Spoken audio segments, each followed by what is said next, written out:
What's up, guys?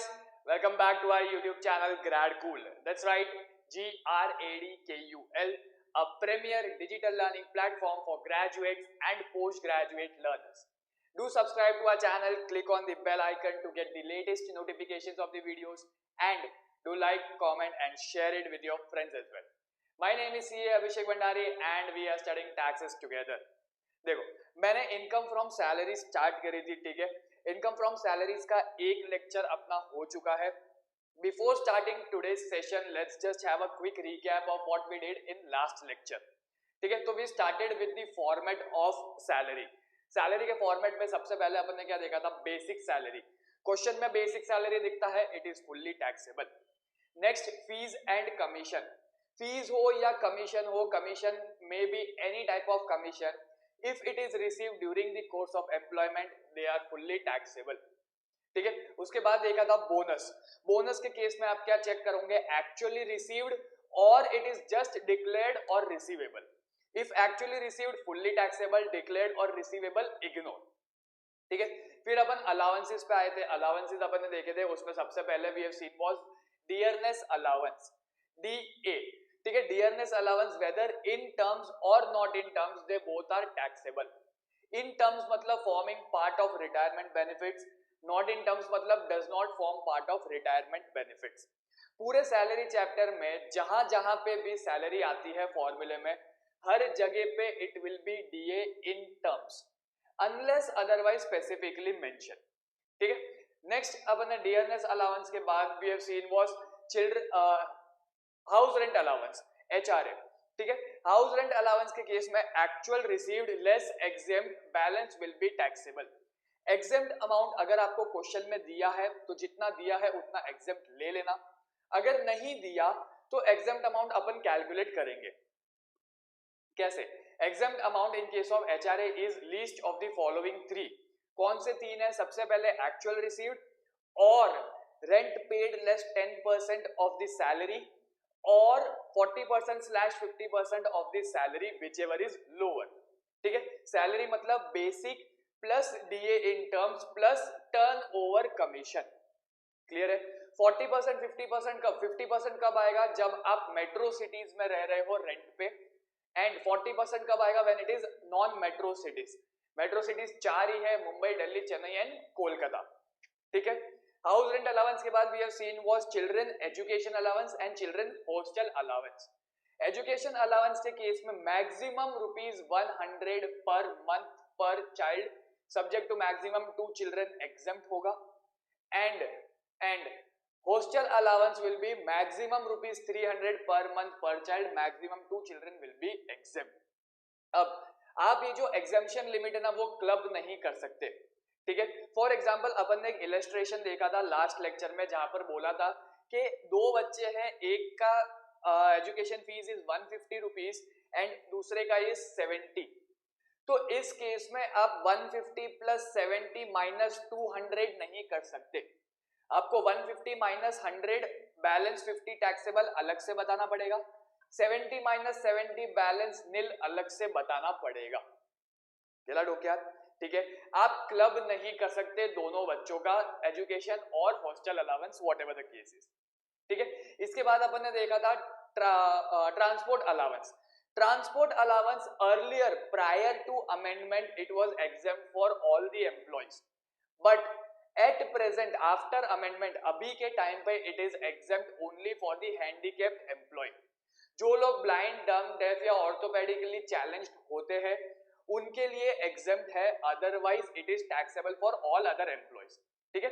Transport allowance के case में actual received less 3200 per month will be exempt. For example अगर आपको 4000 मिलता है पर मंथ, तो अगर आप हैंडीकैप हो तो 3200 पर मंथ एग्जेम्प्ट हो जाएगा, 800 टैक्सेबल हो जाएगा। अगर आप नॉन हैंडीकैप हो तो पूरा 4000 टैक्सेबल हो जाएगा। अगर आपको 2500 पर मंथ मिलता है तो माइनस 2500 बैलेंस नील, कुछ भी अमाउंट टैक्सेबल नहीं होगा। चला लो क्या, ठीक है। उसके अलावा एंटरटेनमेंट अलाउंस देखा था। एंटरटेनमेंट अलाउंस के केस में it is taxable for all employees, but deduction is allowed for government employees only.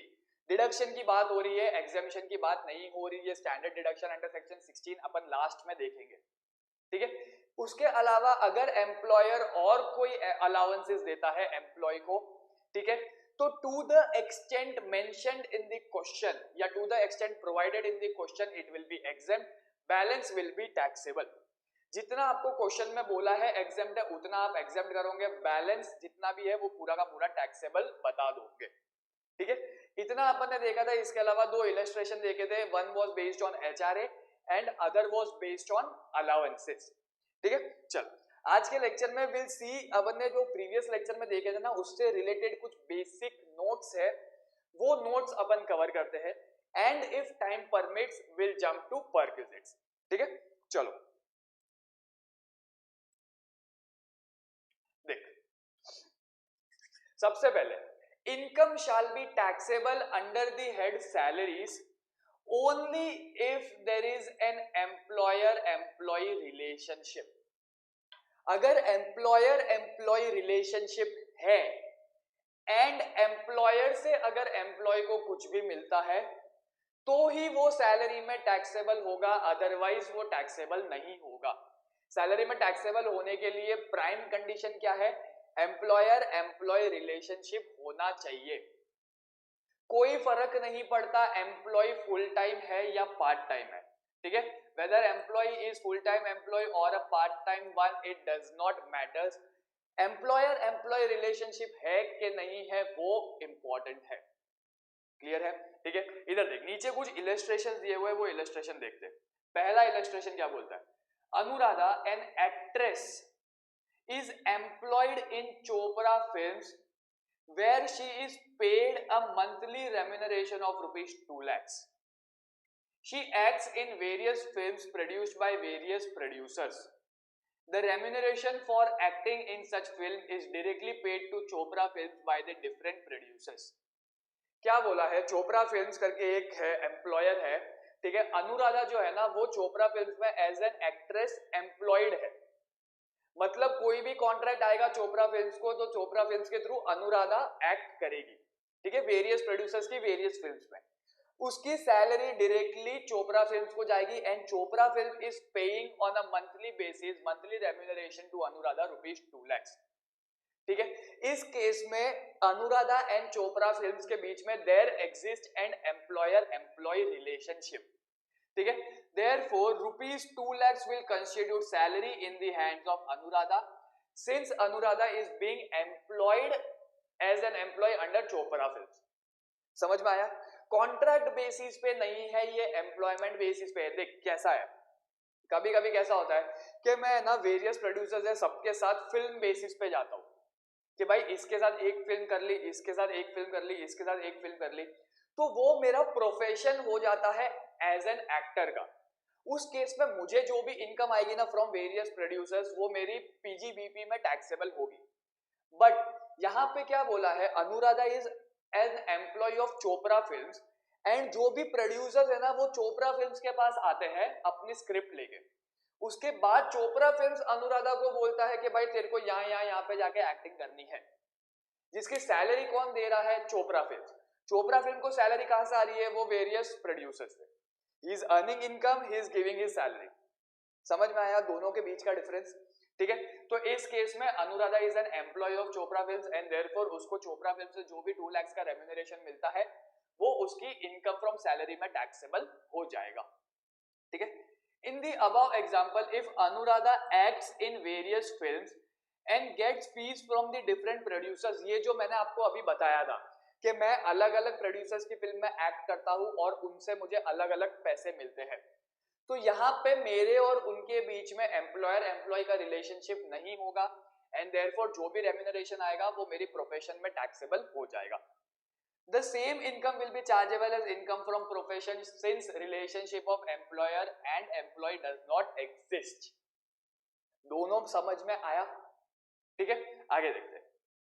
Next, commission received by a director from a company is salary if the director is an employee. Director है, ठीक है, दो type के होते हैं director, एक वो जो एज एन एम्प्लॉय है और दूसरा वो जो एम्प्लॉय नहीं है, खाली एज अ डायरेक्टर काम कर रहा है। ठीक है। तो जो डायरेक्टर कंपनी का एम्प्लॉय है ना, उसको अगर डायरेक्टर सिटिंग फीस मिलती है या सॉरी उसको अगर डायरेक्टर सिटिंग फीस मिलती है या उसको कमीशन वगैरह मिलता है, कुछ भी मिलता है ना, तो वो उसकी सैलरी में टैक्सेबल हो जाएगा। पर जो डायरेक्टर एम्प्लॉय नहीं है कंपनी का, उसको अगर कोई कमीशन मिलता है तो वो कमीशन उसकी अदर सोर्सेज में टैक्सेबल होगा, उसके सैलरी में टैक्सेबल नहीं होगा। ठीक है, इधर देख, commission received by a director from a company is salary if director is an employee of the company. However, if director is not an employee of the company, the said commission cannot be charged as salary, but it has to be charged as income from business or income from other sources, as the case may be. Clear है? Director अगर company का employ है तो उसका जो भी commission है वो सैलरी में टैक्सेबल होगा।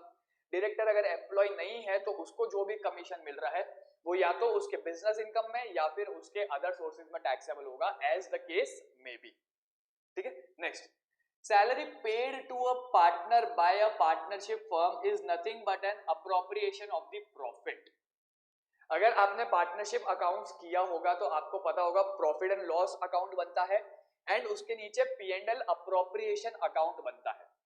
तो P&L appropriation account is basically nothing but every expense and income related to partners are reflected there. ठीक है, तो इस केस में any salary, bonus, commission or remuneration by whatever name called due or received by a partner from a firm shall not be regarded as a salary। देख, partnership firm से partner को कुछ भी रेम्यूनरेशन मिलता है ना, salary हो गई, बोनस हो गया, ठीक है, जो भी है, कमीशन हो गया, कुछ भी अगर पार्टनरशिप फर्म से पार्टनर्स को मिलता है in the form of remuneration, it will be taxable in the hands of partners in income from business and profession। ठीक है, it will not form part of their salary। गेला डोक्यात, partnership firm से partners को अगर कुछ भी मिल रहा है तो वो उनकी सैलरी इनकम में नहीं जाएगा, वो उनकी पीजीबीपी इनकम में चला जाएगा।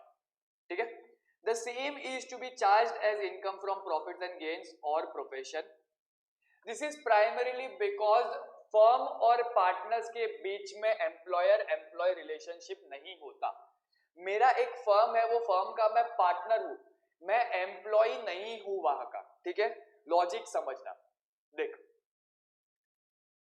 एक काम करना, वीडियो को एक बार पॉज करना और ये चारों इलस्ट्रेशन ध्यान से देख लेना, समझ लेना। देख, तुमको समझ में आता है कि नहीं आता है। अगर तुमको नहीं आता है तो नीचे कमेंट सेक्शन में जो भी डाउट है वो डाउट बता देना।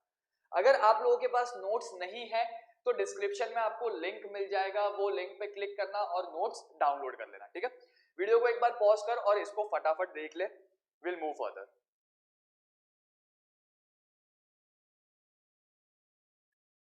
चल देखा, नेक्स्ट देख क्या बोलता है। An employee works with more than one employer, salary received from all the employers should be clubbed and brought to charge for the relevant previous years. अब हमने पढ़ा था, इट डज नॉट मैटर वो part time employee है या full time employee है। मेरे साथ, मेरे ऊपर 10 एम्प्लॉयर क्यों नहीं है, मैं 10 जगह पे काम कर रहा हूं, हर जगह पे मुझसे सैलरी मिल रही है, तो उस केस में जितने भी लोगों से मुझे सैलरी मिलती है वो सारी की सारी मेरी इनकम फ्रॉम सैलरी में टैक्सेबल हो जाएगी। क्लियर है? ठीक है, part time full time matter नहीं करता, एक एम्प्लॉयर हो या 10 एम्प्लॉयर हो, मैटर नहीं करता। क्लियर हो क्या? Next, salary foregone.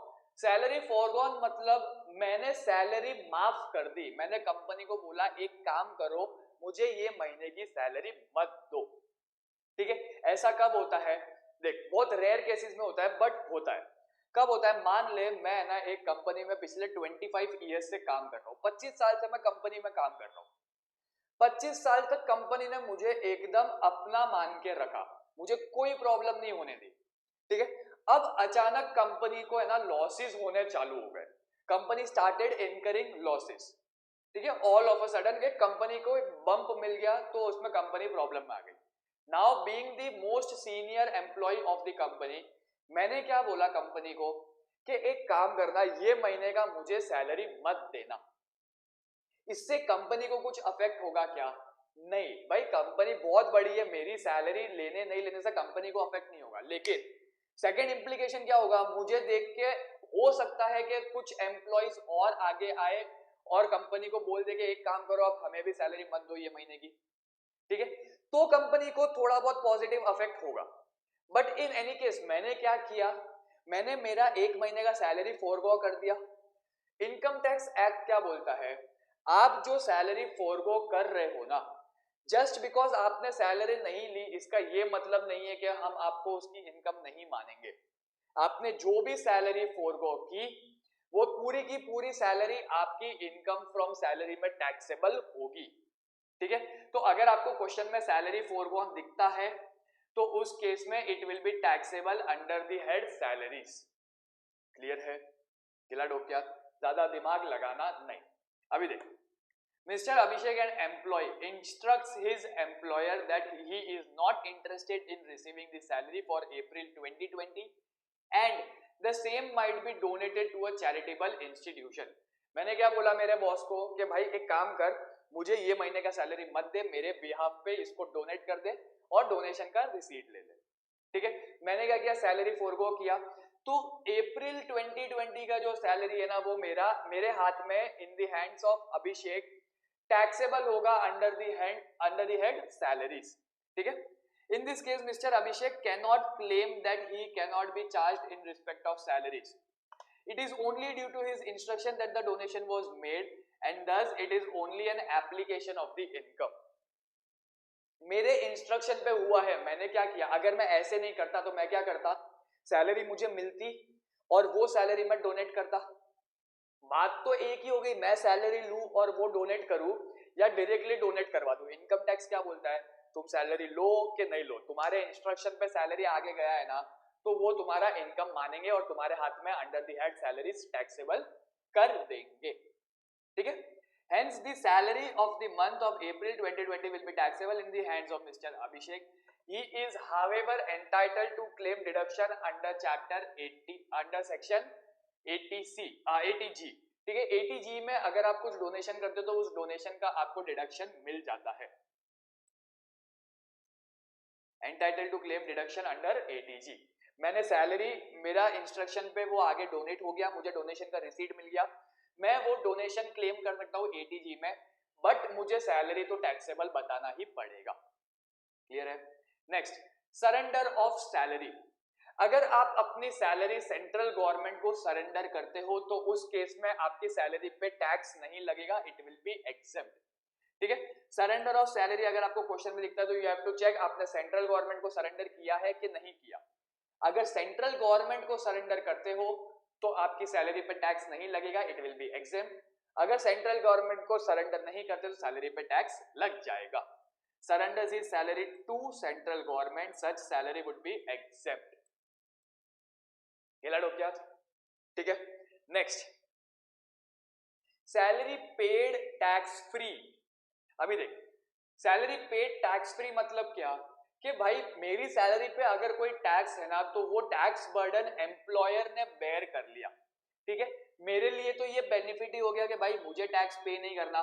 Income tax क्या बोलता है कि अगर आपको आपका एम्प्लॉयर कोई भी टैक्स फ्री सैलरी देता है तो वो सैलरी के साथ जितना टैक्स काटा है ना वो टैक्स भी आपका इनकम होगा, ठीक है। इधर देख, the employer bears the burden of the tax on the salary of the employee. In such a case, the income from the salaries in the hands of employee will consist of his salary income plus the tax on his salary paid by the employer. अगर मेरा salary मान ले 50,000 per month है, ठीक है, employer ने क्या किया, एम्प्लॉयर ने मेरे बिहाफ पे 5,000 का टैक्स काट दिया, ठीक है।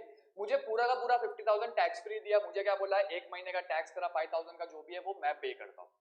तो उस महीने का मेरा salary will not be 50,000, it will be the salary which I have received as well as the tax on the salary which the employer has paid.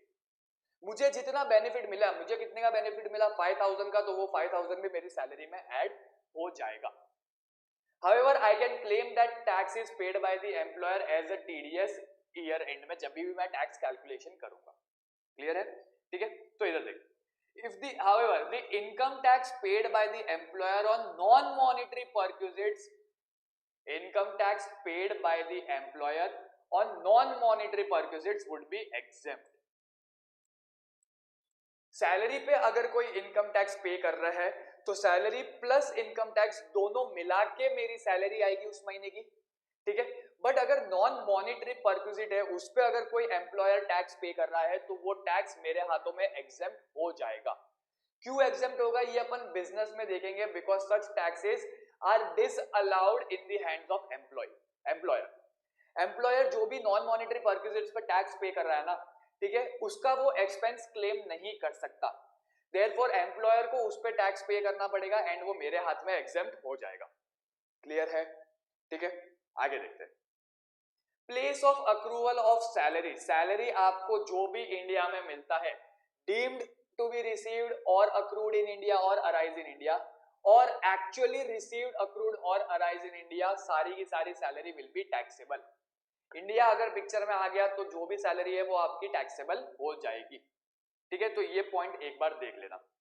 देख नीचे एक काम कर, वापस स्क्रीन एक बार वीडियो को पॉज कर और ये सारे नोट्स एक बार देख ले। अगर इसमें कोई डाउट है तो मुझे बता देना कमेंट सेक्शन में, अदरवाइज विल मूव फॉरवर्ड, ठीक है। एक बार वीडियो को पॉज करना, प्लेस ऑफ अप्रूवल के बाद नीचे जो एग्जांपल दिया है वहां तक एक बार देख लेना, ठीक है। जल्दी चल।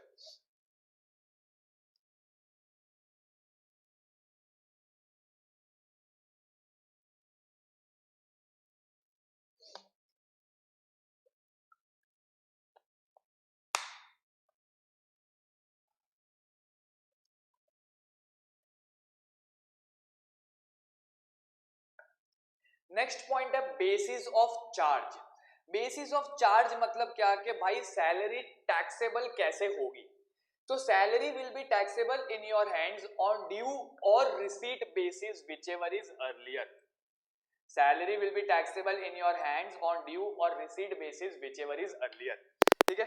फॉर एग्जांपल मेरा सैलरी ड्यू कब होता है, last day of the month, और मुझे रिसीव कब होगा, next day of the following month, ठीक है। तो इस केस में बाकी सारे महीने का तो कोई प्रॉब्लम नहीं है। प्रॉब्लम कब आएगी, मार्च मंथ में। क्यों, मेरा सैलरी ड्यू कब होगा 31 मार्च को, बट रिसीव कब होगा 1 अप्रैल को। तो भैया 31 मार्च और 1 अप्रैल के बीच में पूरा फाइनेंशियल ईयर चेंज हो जाता है, समझ रहे हो। तो इस केस में इनकम टैक्स क्या बोलता है, ड्यू और रिसीट व्हिचएवर इज अर्लियर। अगर आपका 31 मार्च को ड्यू हो रहा है तो उस फाइनेंशियल ईयर का सैलरी माना जाएगा, भले ही आपको 1 अप्रैल में मिला। क्लियर है, ठीक है। इधर देखो, if A draws his salary in advance, if A draws his salary in advance for the month of April 2021 in the month of March 2021 itself, April का सैलरी मैंने मार्च में ले लिया, ड्यू कब हो रहा है अप्रैल में, बट रिसीव कब हुआ मार्च में। तो इस केस में मार्च वाले महीने वाला जो फाइनेंशियल ईयर है उसी ईयर में सैलरी टैक्सेबल होगी। सैलरी टैक्सेबल कैसे होगी, इंस्टेड ऑफ 12 मंथ्स 13 मंथ्स की सैलरी टैक्सेबल होगी, एंड नेक्स्ट फाइनेंशियल ईयर जो है उसमें इंस्टेड ऑफ 12 मंथ्स 11 मंथ्स की सैलरी टैक्सेबल होगी। समझ में आया। अभी देख मैंने कब लिया advance salary, for the month of April 2021 in the month of March 2021। मैंने मार्च 2021 में लिया, मतलब ये कौन सा फाइनेंशियल ईयर आ गया, फाइनेंशियल ईयर 2021, ठीक है। तो 2021 में जब मैं सैलरी कंप्यूट करूंगा तो अप्रैल से मार्च तक का तो लूंगा, प्लस अप्रैल नेक्स्ट ईयर का जो है वो भी सैलरी ले लूंगा। नेक्स्ट फाइनेंशियल ईयर जब मैं 21-22 का सैलरी कंप्यूट करूंगा तो उसमें अप्रैल से मार्च तक का नहीं लूंगा, उसमें मई से मार्च तक का लूंगा। क्यों, क्योंकि अप्रैल का ऑलरेडी लास्ट ईयर बता चुका हूं। क्लियर हो क्या। तो इधर देखो, same becomes chargeable on receipt basis and to be assessed as income for the previous year 2021, that is the year in which it is received. However, salary for the AY 22-23, that is next year का salary जो भी होगा ना, it will not include April month का salary। समझ में आ गया। एक इनकम को आप दो बार टैक्सेबल नहीं करोगे। नेक्स्ट ईयर का इनकम अगर मैं करंट ईयर में ही बता रहा हूं तो मेरा नेक्स्ट ईयर में वो इनकम टैक्सेबल नहीं होगा। गिला डोक्या, ठीक है। Next, salary due for March 2021 is received by a letter in the month of April 2021। ये मैं आपको बता चुका हूं। 31 मार्च को ड्यू हुआ, 1 अप्रैल को रिसीव हुआ, तो इस केस में फाइनेंशियल ईयर ही ऑल टुगेदर चेंज हो जाता है। तो प्रोविजन क्या बोलता है, ड्यू और रिसीट whichever is earlier, therefore March 2021 में ड्यू हुआ ना, तो ये फाइनेंशियल ईयर 2021 का इनकम होगा एंड नॉट ऑफ 21-22। क्लियर हो क्या? ठीक है, it will be taxable on due basis. Clear है? बरोबर। चल एक काम कर, अगेन वीडियो को पॉज करना और एक बार इसको पढ़ लेना। अगर आपके पास नोट्स है तो नोट्स पे से पढ़ लो, नोट्स नहीं है तो स्क्रीन पे से पढ़ लो, बट इन एनी केस पढ़ लेना। देख, टैक्सेशन में स्कोर करना है ना, तो जितना हो सके उतना रिवाइज करो, वो आपके लिए बेनिफिशियल होगा। अगर आप लोग ये समझते हो कि नहीं सीधा एग्जाम के पहले पढ़ेंगे तो पास हो जाएंगे, तो भैया नहीं होगा। क्यों? क्योंकि टैक्स आपको पहली बार आया है, अकाउंट्स वगैरह जो है ना वो आप पहले से करते आ रहे हो, तो आपको प्रॉब्लम नहीं हो रही। टैक्सेशन आपको फर्स्ट टाइम आया है, अगर आप लास्ट मोमेंट के लिए वेट करोगे तो आपको बहुत दिक्कत हो जाएगी, और आई कैन से दिक्कत इनटू 100 हो जाएगी। ठीक है, लेम था बट एनीवेज सॉरी नहीं मारना चाहिए था लेम जोक। हाँ ठीक है, वीडियो को एक बार पॉज करना और इसको देख लेना, एक बार ये समझ लेना, अगर कोई डाउट है तो पूछ लेना कमेंट सेक्शन में। ठीक है, विल मूव फर्दर। आप वीडियो को एक बार पॉज करो और इसको समझ लो। देख, पहला पॉइंट अपन ने क्या देखा था, salary is taxable on due और receipt basis whichever is earlier. Second point क्या बोलता है, अगर आपको बिफोर ज्वाइनिंग द एम्प्लॉयमेंट और आफ्टर ज्वाइनिंग द एम्प्लॉयमेंट कुछ भी अमाउंट मिलता है फ्रॉम योर एम्प्लॉयर, ठीक है, ज्वाइनिंग बोनस होता है, साइनिंग बोनस होता है, ज्वाइन करने के पहले कुछ मिल रहा है, बट ऑब्वियसली लालच देता है। अगर एम्प्लॉयर ने देखा कि आप किसी कंपनी में काम कर रहे हो और आपका काम अच्छा है, तो एम्प्लॉयर आपको अप्रोच करेगा, आपको क्या बोलेगा, हमारी कंपनी ज्वाइन करो, ज्वाइन करने पे आपको इतना बोनस मिलेगा प्लस इतनी इतनी सैलरी मिलेगी। तो वो जो आपको ज्वाइनिंग के टाइम पे अमाउंट मिलता है ना, साइनिंग बोनस करके बोलते हैं, that amount is treated as profits in lieu of salary। Profits in lieu of salary मतलब आपको सैलरी के चलते साइड में अलग से प्रॉफिट मिलता है, तो सच विल बी टैक्सेबल। आपको क्या याद रखना है, बिफोर ज्वाइनिंग और आफ्टर ज्वाइनिंग अगर आपको कोई भी अमाउंट मिलता है from an employer, it will be treated as profits in lieu of salary and such profit will be taxable under salaries. ठीक है, next, compensation on account of termination and due modification in terms. आपके अगर terms of contract में कोई modification होता है या अगर आपका प्री मैच्योर टर्मिनेशन हो जाता है, तो उस केस में अगर कंपनी आपको कोई भी कॉम्पेंसेशन देता है तो वो कॉम्पेंसेशन भी टैक्सेबल होगा as profit in lieu of salary. ठीक है, it will not be treated as retrenchment compensation. Retrenchment compensation अलग होता है, प्रीमैच्योर टर्मिनेशन या modification in your terms of contract ये अलग होता है। दोनों अलग अलग केसेस है, दोनों को क्लब नहीं करना। इन एनी केस अगर profits in lieu of salary है तो वो टैक्सेबल हो जाएगा। ठीक है, नेक्स्ट पॉइंट, ये इंपॉर्टेंट है, सी पॉइंट, बहुत ध्यान देना। इसमें देख क्या बोला है, एडवांस सैलरी है, एडवांस अगेंस्ट सैलरी है, या फिर ओनली एडवांस है। क्वेश्चन में अगर आपको एडवांस सैलरी बोला है तो advance salary will be taxable on receipt basis. ठीक है, it will be taxable on receipt basis. ठीक है, it will be taxable on receipt basis.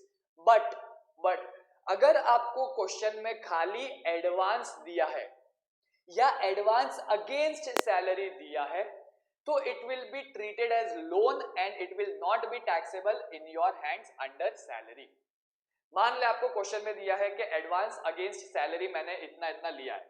Against salary लिया है मतलब क्या, कि जो एडवांस मैंने लिया है ना वो मेरी सैलरी में से कटते जाएगा, तो ये मेरा एज गुड एज लोन हो गया, therefore it will be ignored, it will not be taxable.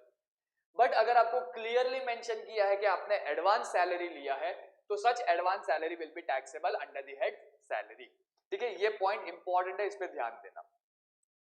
Next, arrears of salary. Arrears of salary मतलब salary under dispute. Under dispute मतलब कि भैया वो सैलरी को लेके कुछ पंगा चल रहा है, तो वो पंगे के चलते आपको वो सैलरी नहीं मिली, तो इस केस में arrears of salary will be taxable again on receipt basis. जब भी आगे जाके मैटर सॉल्व होगा उसके बाद आपको जितना भी अरियर सैलरी मिलेगा वो सारा का सारा जिस साल में मिला उस साल में आप टैक्सेबल कर दोगे। Same as arrears of rent वाला कॉन्सेप्ट, हाउस प्रॉपर्टी में जैसा कॉन्सेप्ट लगता था ना वैसा ही इधर भी लगेगा, ठीक है, सेम लॉजिक। क्लियर है? Next, relief under section 89। Relief under section 89 आप लोगों के लेवल पे एप्लीकेबल नहीं है तो इसको जाने देना, बट अगर अगेन आपको अगर पढ़ना है तो एक बार आप पढ़ सकते हो, नीचे मैंने फॉर्मूला भी दिया हुआ है, सिंपल टर्म्स में मैंने फॉर्मूला एक्सप्लेन किया हुआ है, खाली आप इसको अप्लाई भी करोगे तो आपको समझ में आ जाएगा। इधर देखो, if the pay commission is appointed by central government and it recommends revision of the salaries of the employees, central government ने पे कमीशन अपॉइंट किया और पे कमीशन ने क्या रिकमेंडेशन दिया कि भैया जो भी एम्प्लॉयज है उनकी सैलरीज हम रिवाइज करेंगे फ्रॉम रेट्रोस्पेक्टिव इफेक्ट, तो उस केस में the arrears received in that connection will be charged on receipt basis. आपको यहां पे रिलीफ मिल जाएगा अंडर सेक्शन 89। अब रिलीफ अंडर सेक्शन 89 ऊपर से बता देता हूं वो होता क्या है। रिलीफ अंडर सेक्शन 89 मतलब क्या कि मान ले 2 साल पुराना सैलरी है जो आपको करंट ईयर में मिला, अब 2 साल पहले अगर आपको वो सैलरी मिलता तो वो सैलरी पे आपको टैक्स पे नहीं करना पड़ता, क्यों? क्योंकि वो आपके बेसिक एग्जम्पशन लिमिट में कवर हो जाता, बट बिकॉज आपका वो अरियर्स था और आपको करंट ईयर में मिला and it is taxable under receipt basis, तो आपको वो टैक्सेबल हो गया। एंड ऑल्सो वो 2 साल में आपने काफी तरक्की कर ली, ठीक है, तो अभी आपकी इनकम टैक्सेबल में आ जाती है, बेसिक एग्जम्पशन लिमिट में नहीं आती। तो गवर्नमेंट इनकम टैक्स क्या बोलता है कि अगर ऐसा कुछ है ना कि टाइम गैप की वजह से जो इनकम पहले टैक्सेबल नहीं थी वो अभी टैक्सेबल हो रही है, तो आपको 89 में रिलीफ मिल जाएगा। क्लियर है? ठीक है, तो 89 सेक्शन 89 का रिलीफ यही बोलता है कि अगर वो इनकम जो आपको पहले मिल जाती एंड अगर वो एग्जेम्प्ट होती या उस पर कम टैक्स लगता एंड बिकॉज वो आपको उस टाइम पे नहीं मिली और अभी मिली बोलकर आप ज्यादा टैक्स पे कर रहे हो, तो हम आपको रिलीफ दे देंगे। कितना रिलीफ देंगे तो भैया वो यहां पर है, देख लेना एक बार, ठीक है। चल नेक्स्ट आता है टू चिल्ड्रन कॉन्सेप्ट। अभी देख, अपन ने चिल्ड्रन एजुकेशन अलाउंस देखा था, हॉस्टल अलाउंस देखा था, आगे और भी चीजें आएगी जहां पे मैक्सिमम 2 चिल्ड्रन ही अलाउड होंगे। तो जहां जहां पे 2 बच्चों का कॉन्सेप्ट आता है वहां वहां पे ये पॉइंट एप्लीकेबल होगा।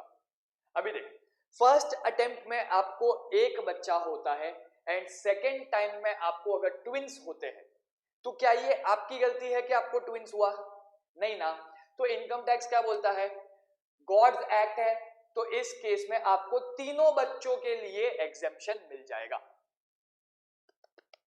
वापस, पहली बार में एक हुआ, दूसरी बार में ट्विंस हुए, तो एक्ट क्या बोलता है? आपको तीनों बच्चों के लिए एग्जेम्पशन मिलेगा। सेकेंड टाइम पे जो ट्विंस हुए they will be counted as 1। समझ में आया? Therefore 100 per month per child वो तीनों के लिए एप्लीकेबल होगा। बट अगर आपको फर्स्ट अटेम्प्ट में ट्विंस हो गए और सेकेंड अटेम्प्ट में आपको एक लड़का और होता है या एक लड़की और होती है, तो इनकम टैक्स क्या बोलेगा? मैंने बोला था क्या वो करने के लिए? पहली बार में ट्विंस हो गए ना, संतुष्ट रहने का, सेटिस्फाइड होने का। अब अगर एक और आया तो उसका टैक्स पे करने का, बेनिफिट नहीं लेने का। समझ में आया? ठीक है, फर्स्ट टाइम एक लड़का, second time twins, exemption available for all 3 children. First time twins हो गए तो उसके बाद जो भी होता है वो गॉड्स एक्ट नहीं है, वो तुम्हारी खुजली है। तुम्हारी खुजली है तो तुमको एग्जेम्पशन नहीं मिलेगा, तुमको उस पर टैक्स पे करना पड़ेगा। ये लड़ो क्या? देख, first time first child and second time twins, exemption allowed to all 3 children, but first time twins and second time 1 child, exemption allowed only for 2 children max, applicable wherever there is 2 children concept। Clear है? ठीक है, चल एक काम करना, video को pause करना और जितना भी ये सेशन में अपन ने किया है ना एक बार उसका पूरा का पूरा नोट्स पढ़ ले, उसके बाद विल मूव फॉरवर्ड। ठीक है, वीडियो को एक बार पॉज कर और यहां तक पूरा पढ़ ले। पॉइंट नंबर 8 अभी छोड़ दे, जैसे ही पूरा फॉर्मेट खत्म होगा उसके बाद अपन चालू करेंगे। ठीक है, तो वीडियो को पॉज कर और एक बार ये फटाफट देख ले।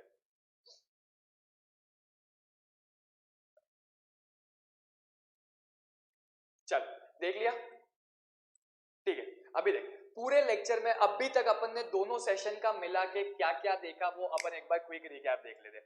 फर्स्ट सेशन में अपन ने क्या देखा था, basic salary fully taxable, fees commission fully taxable, bonus if receive taxable, if not receive then not taxable, it will be ignored. DNS allowance in terms fully taxable, not in terms fully taxable.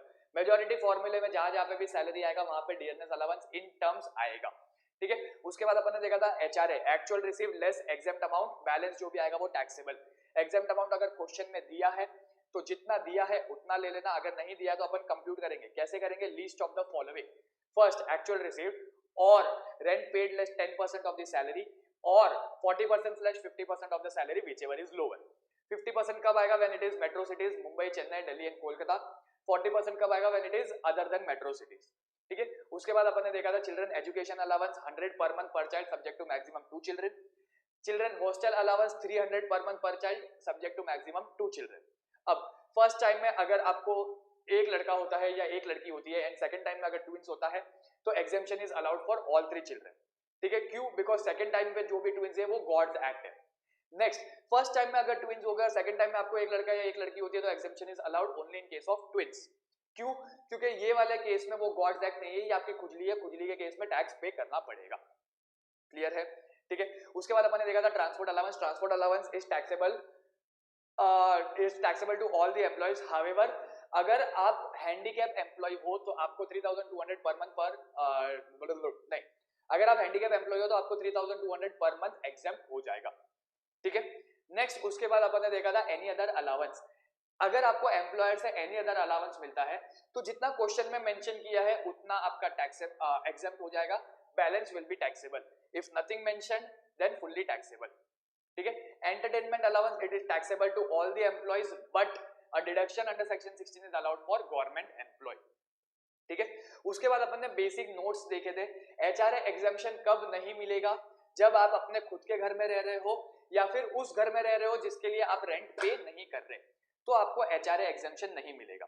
Salary for the purpose of HRA will be basic plus DA in terms plus turnover commission. Other than turnover commission है तो वो include नहीं होगा, ठीक है। उसके बाद अपन ने क्या देखा था, किधर गया, एक सेकंड,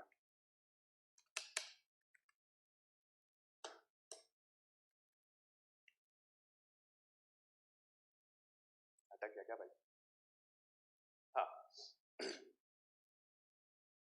फिर आज के सेशन में अपन ने क्या क्या देखा था।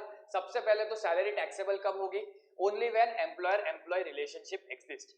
अगर एम्प्लॉयर एम्प्लॉय रिलेशनशिप नहीं है तो सैलरी भी टैक्सेबल नहीं होगी, ठीक है। उसके बाद अपन ने क्या देखा था, सैलरी फॉरगॉन। अगर मैं सैलरी फॉरगो करता हूं तो it will be taxable under the head salaries. Next अपन ने देखा था सरेंडर ऑफ सैलरी। अगर मैं मेरी सैलरी सेंट्रल गवर्नमेंट को सरेंडर करता हूं तो इट विल बी एग्जेम्प्ट, अगर अदर देन सेंट्रल गवर्नमेंट है तो इट विल बी टैक्सेबल, ठीक है। उसके बाद देखा था सैलरी पेड टैक्स फ्री। अगर मेरी सैलरी पे एम्प्लॉयर टैक्स पे करता है तो salary as well as tax paid दोनों will be taxable under the head salaries in my hands.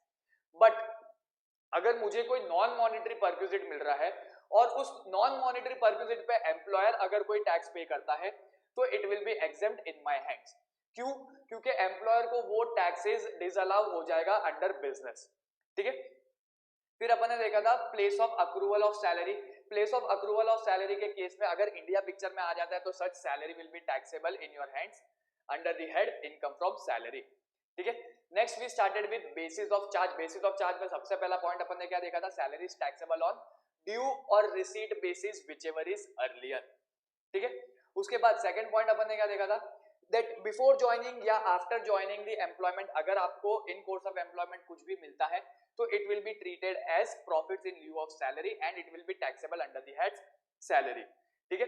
Premature termination हो गया या फिर आपके टर्म्स ऑफ कॉन्ट्रैक्ट में अगर कुछ मॉडिफिकेशन आता है और उसके चलते अगर आपको कुछ भी कॉम्पेंसेशन मिलता है तो it will be taxable under income from salaries.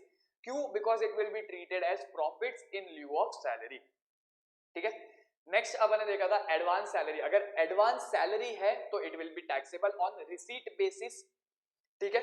Advance है बट ऑब्वियस है वो ड्यू कब हो रहा है, नेक्स्ट टाइम पे, पर मुझे मिल कब गया, अभी, तो therefore it will be always taxable on receipt basis. But अगर आपको क्वेश्चन में एडवांस्ड अगेंस्ट सैलरी दिया है या ओनली एडवांस दिया है तो उस केस में it will be ignored because it will be treated as loan. Arrears of salary है, arrears of salary will be taxable on receipt basis, जिस साल में आपको मिलेगा उस साल में टैक्सेबल हो जाएगा। अरियर्स ऑफ सैलरी में आपको रिलीफ अंडर सेक्शन 89 भी मिलेगा, ठीक है। एंड लास्ट अपन ने पॉइंट देखा था 2 चिल्ड्रन वाला कॉन्सेप्ट, ठीक है, मैं ऑलरेडी ये पॉइंट डिस्कस कर चुका हूं। तो देख will just wind up the lecture here, upon lecture आगे नहीं बढ़ाएंगे क्योंकि अगर आगे बढ़ाया तो वो ओवरलोड हो जाएगा, तो विल स्टॉप हियर, ठीक है। चलो guys, my name is CA Abhishek Bhandari and you are watching this video on our YouTube channel ग्रेडकूल।